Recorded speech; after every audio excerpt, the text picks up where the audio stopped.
So McCarlan's through, he might go for it, still going, trying to barge his way through, goes to the shot, what a goal!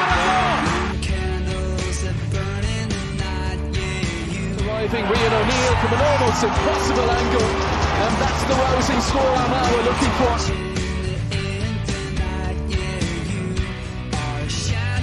Conor Turbin kicks this one in, that's absolutely superb.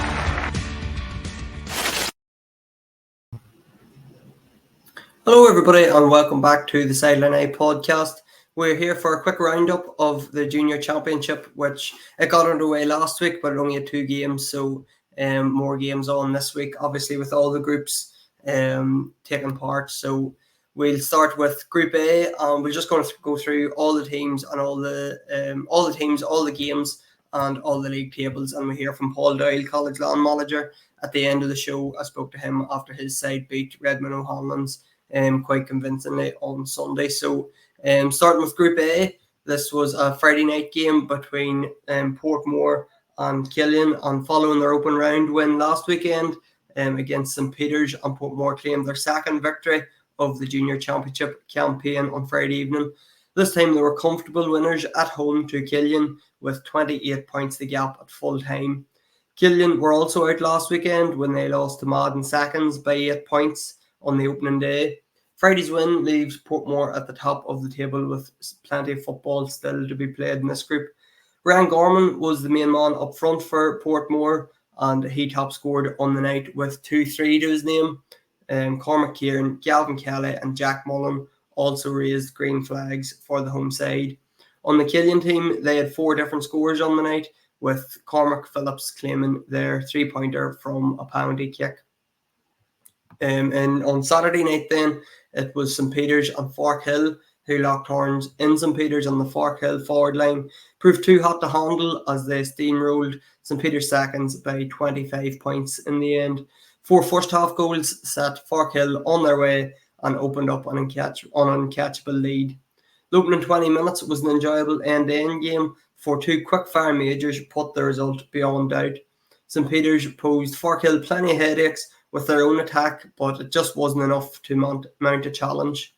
Jamar Hall and Finton Duffy traded scores at the start of the game before Stephen Sheridan slotted home the game's first goal.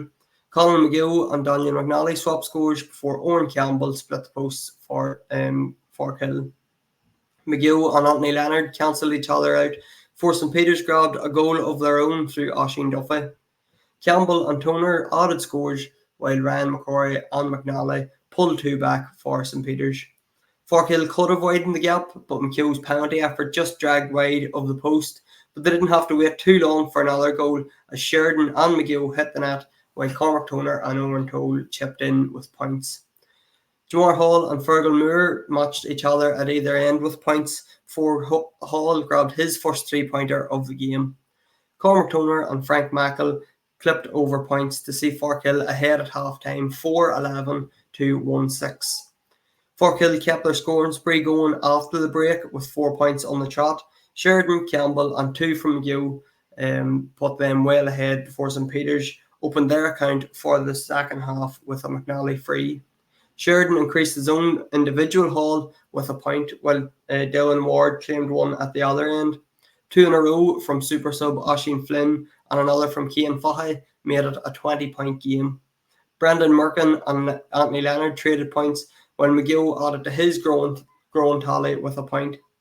A soccer-style goal from our one to watch earlier in the week, McGill made him Forkhill top scorer on the night with 2-5. Flynn grabbed the final score of the game to see his side ahead by 25 points by the time the final whistle sounded. So that's the Group A roundup, and just how the league table sits at the moment. There's 5 teams obviously in this group. It's Portmore who have played 2 games. They're on top of the group with 4 points. Forkhill are in second on 2, and Madden Seconds are in third place on 2, and then with St Peters Seconds and Killian, they've yet to pick up any points. St Peters have played twice but lost to Portmore and Forkhill. So Group B then, with Middletown picked up their first win of the Junior Championship as they came from behind on Friday night to beat Dorsey. An excellent start from the home side suggested an upset, but it was Middletown who eventually emerged victorious. Goals either end of the half-time interval were crucial for Middletown. Tyler Dines and top scorer on the night, Finan O'Brien, both rattled the net at crucial moments for Middletown. It was all one-way traffic at the start of the game as Darcy raced in to a 0-5 to no score lead. Michael McVerry and Shane Connolly claimed 2 points apiece, while Aidan Mackin slotted over a mark. Sean McGuinness finally got Middletown up and running as he slotted over a free, while O'Brien claimed a brace of points. Martin Hurdy chipped in with a score for the home side, while Michael McVerry and O'Brien exchanged free kicks. Dines then rattled home the first goal of the game, and that left the sides level. Middletown shot ahead just before the break with Kieran McKiernan pointing, and that gave them a 1-5 to 0-7 half-time lead. Middletown took full control of the contest at the start of the second half, led by R1 to watch, Finan O'Brien. He slotted over 2 points, including a free at the start of the second half, with McVerry replying for Barry Lahern's side. Paddy McBride, 2 from Guinness, and Finan O'Brien all added further points before O'Brien rattled the net for their second goal of the contest. Kevin Kelly registered a score for Darcy, but it was cancelled out at the other end by Finan O'Brien. Shane Connolly and Rory Grimes swapped scores at either end as Middletown finished with a flurry. Rory McCallan and Rory Grimes both split the posts, while Mackin and McCallan cancelled each other out with the final 2 scores of the game. Also on Friday night, St Michael's Newtown picked up a minimum of margins victory away to Clevie Seconds to kickstart their championship campaign. It was an evenly matched affair, with Newtown just shading it in the end. The sides also clashed in round 2 of the group stages last year, and it was Clevie Seconds who emerged victorious that time around, but it was Newtown who gained revenge on Friday. It was tight opening half, with Keelan McDonald getting the game up and running before St Michael's hit a brace of points. Jack Collins scored twice, and Miles Boyd also added a point for the hosts, but it was St Michael's who led at half-time 0-5 to 0-4. After a 12-minute scoreless spell at the start of the second half, it was St Michael's who broke the deadlock with a brace of points. Conor Murphy narrowed the gap before substitute John Stevenson claimed the game's only major for Clevie. Keelan McDonald fired over a 45 against the wind, but it was St Michael's who finished the stronger of the two sides, and that nudged them ahead to win by 1. Benny Davidson and Kevin Carraher were the top scorers for Newtown on the night, and they split 0-4 between them. So the group then, after the first round, Middletown are on top due to their better scoring difference, but Michael's are just in second, and then down below it's Clevie Seconds and Darcy yet to pick up points from the first round. Down to Group C then, and Ballyhagan made a winning start to the Junior Championship campaign as they saw off Thomas Davis by 11 points. Goals win games, of course, and that was the case in Corinchco on Sunday as Ballyhagan raised 3 green flags. James McCormick was responsible for the first major, and that came after 17 minutes of action, while Mark McKenna and Mark Hughes also raised green flags in the second period to put the game beyond doubt. 2 scores from Kevin McCann got the scoreboard up and running early on, while Donny Shields opened the Thomas Davis account. Adam Lahern scored twice, while Jordan King also pointed and that put the home side ahead. The lead was short-lived, however, as top scorer on the day, McCormick rattled off a quick-fire 1-1. Shields and Connor Williams traded scores before McCormick made it a 3-point game with another point. King swapped scores with Williamson, while McCormick swept over another 2 scores before Michael Hamill claimed the final score of the first half, and that saw Ballyhagan lead at the break 1-9 to 0-6. Mark McKenna rattled the net with the first score of the second half, but Thomas Davis shot back immediately. Jordan King stepped up to slot home a penalty kick after Lahern had been fouled. But any hope of a possible revival for the home side was washed away quickly with a third Ballyhagan goal, this time Mark Hughes getting in on the scoring act. King and James McCann cancelled each other out, while Ryan Raverty and Peter McGrain both split the posts for Ballyhagan. Lahern and King raised white flags at one end, but their efforts were cancelled out at the other end, with scores from Ben McQuaid and top scorer James McCormick. That sealed a deserved 11-point win for Ballyhagan, who lost out to Thomas Davis in the exact same fixture last year. In the other Group C game, Rogue saw off Mullabrack in the opening round, and they registered a 118-3-4 win. Paul Craney top scored for the Craigavon side with 1-5, while Ben Rice, Liam Rice and Philip McGowan claimed Mullabrack's goals on the day. So Group C, as it stands at the minute, Ballyhagan are on top due to their score difference with Rogue in second, and then Thomas Davis and Mullabrack are the bottom two. Mullabrack are just ahead of Thomas Davis due to score difference as well after the opening round.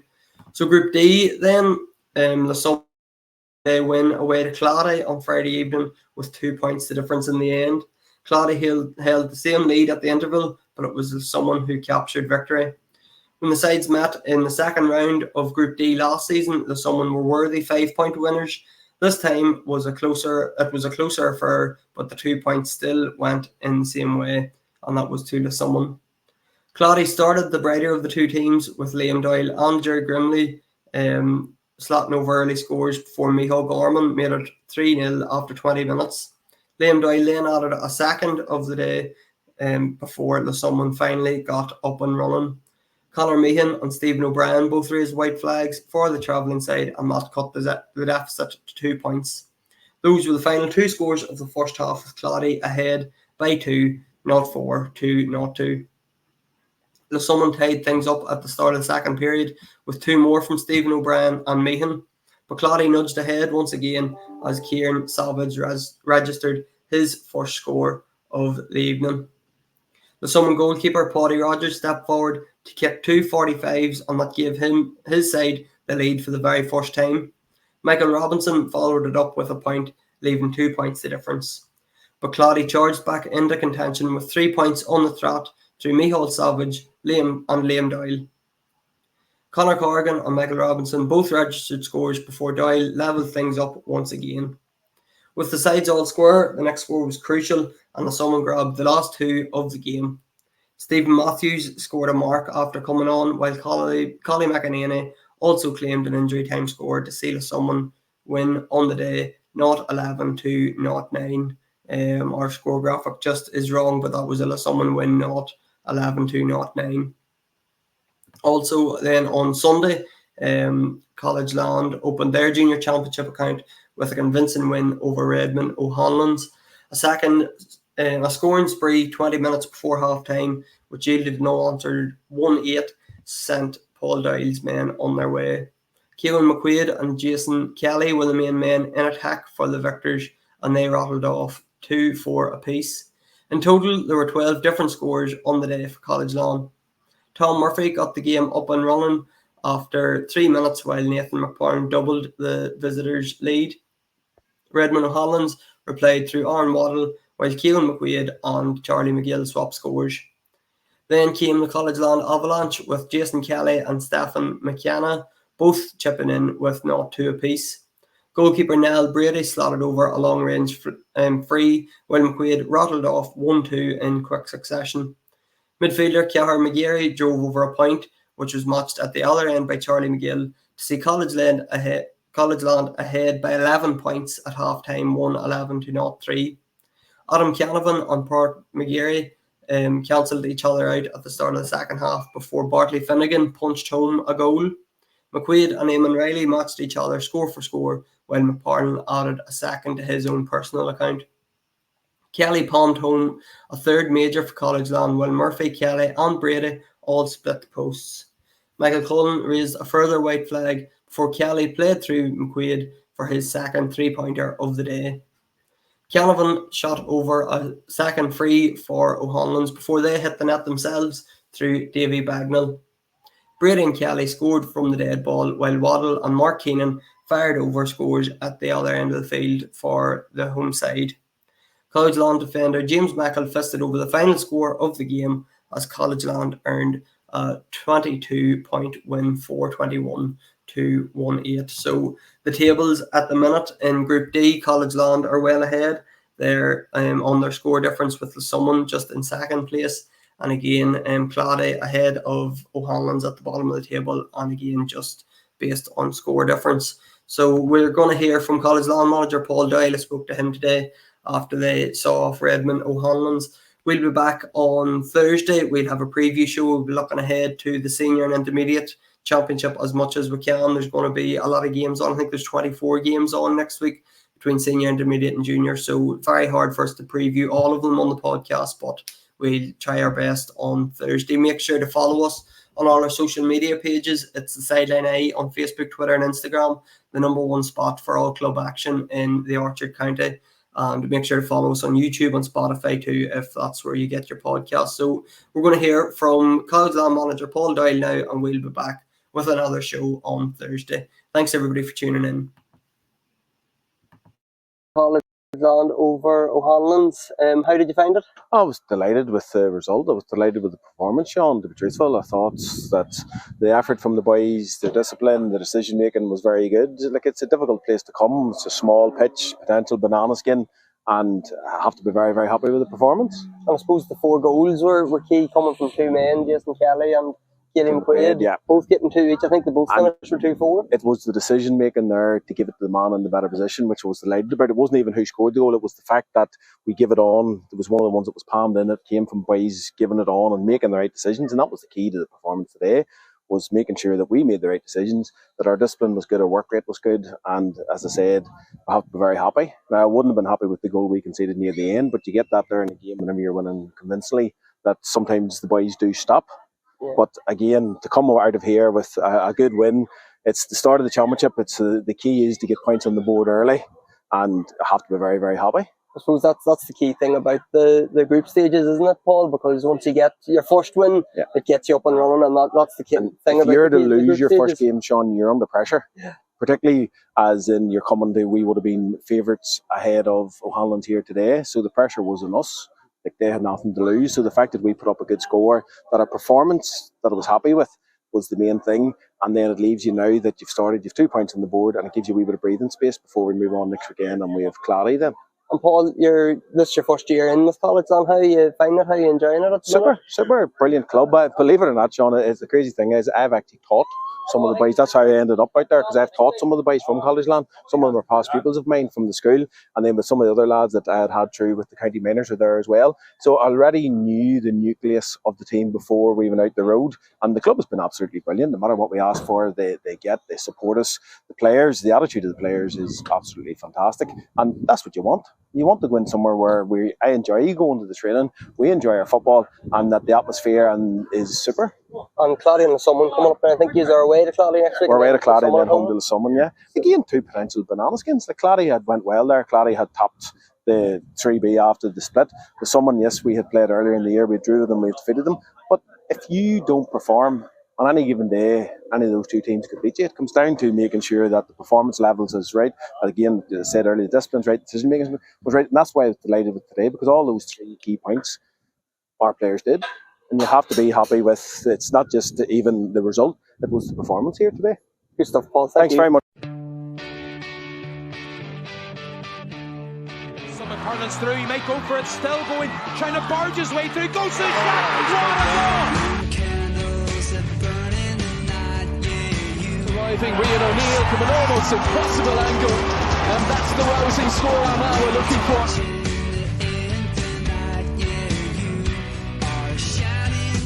Turbot kicks this one in.